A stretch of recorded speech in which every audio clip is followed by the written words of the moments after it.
Aucun problème ne peut résoudre un autre problème. Les épreuves font partie de la vie. Et quand arrivent ces moments de difficulté, il faut savoir raison garder. Il faut savoir garder son calme et s'accrocher à Dieu pour éviter de commettre l'irréparable. Je suis un homme marié et ma maîtresse est aussi une femme mariée.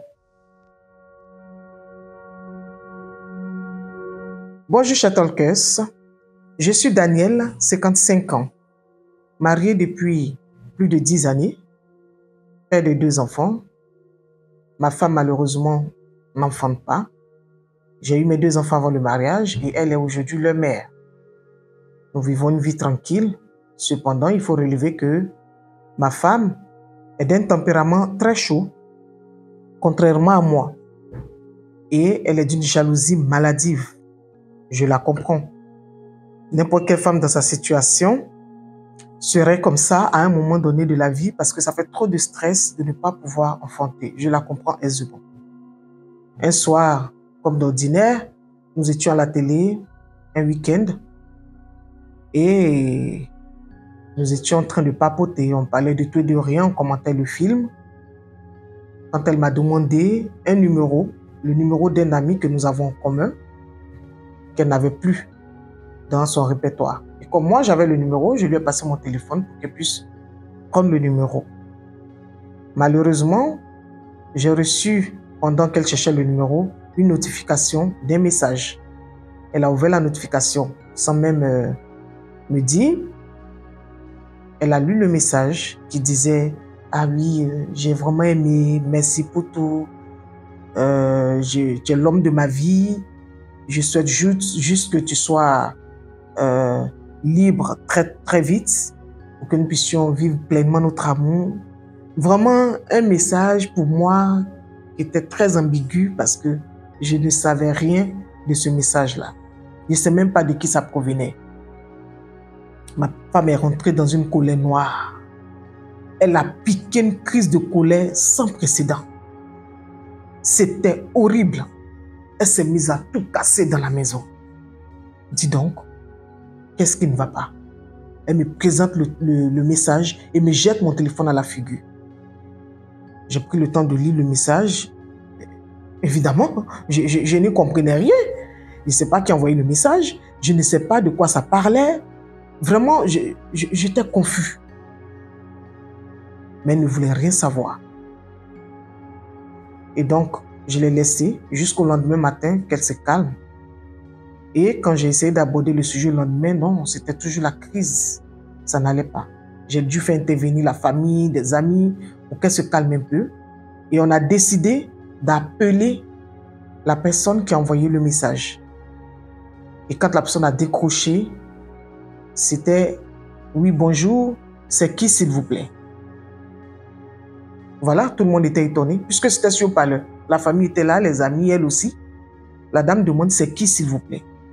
Moi, depuis la veille qu'il y a eu l'histoire, j'avais plus mon téléphone.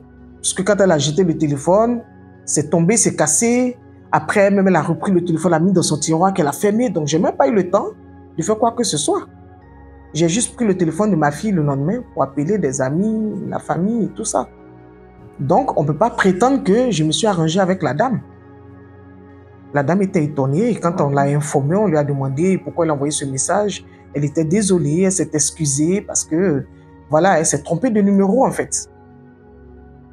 Donc, on a essayé de calmer ma femme, mais quand tout le monde est parti, non, c'était l'enfer à la maison. Elle ne voulait plus rien comprendre. Pour elle, c'était un scénario que nous avions tous monté. Elle ne voulait vraiment rien comprendre. La situation était devenue invivable à la maison. J'ai commencé donc à sortir les soirs après le travail, les week-ends, voir des amis, prendre un pot dans les maquis pour pouvoir oublier un peu le poids de ce stress de la maison. Et dans ces sorties, j'ai rencontré une dame, une très belle dame, qui elle aussi traversait un moment difficile. Selon ce qu'elle m'a dit, elle venait de rompre avec son mari. Et donc, Tata Moye, tu vois, 2 gourmétisés qui se rencontrent, on essaie de se consoler. Et voilà, c'est parti, c'est arrivé. C'est vraiment pas ma faute, mais c'est arrivé. Par l'excès de ma femme, c'est arrivé. Et j'ai eu 6 mois de relation avec la femme. Et un soir, il y a 2 mois de cela, on s'était rencontrés là où on se rencontre. Elle était de la douche, son téléphone s'est mis à sonner. Elle a demandé que je lui apporte son téléphone. Et au moment de prendre le téléphone dans son sac, c'était un tout petit sac, hein, vous les femmes, là, les petits sacs à main, là. Et les affaires se sont renversées. Je lui ai donné son téléphone et je suis venu ranger ses affaires dans le sac quand j'ai découvert un test de grossesse positif.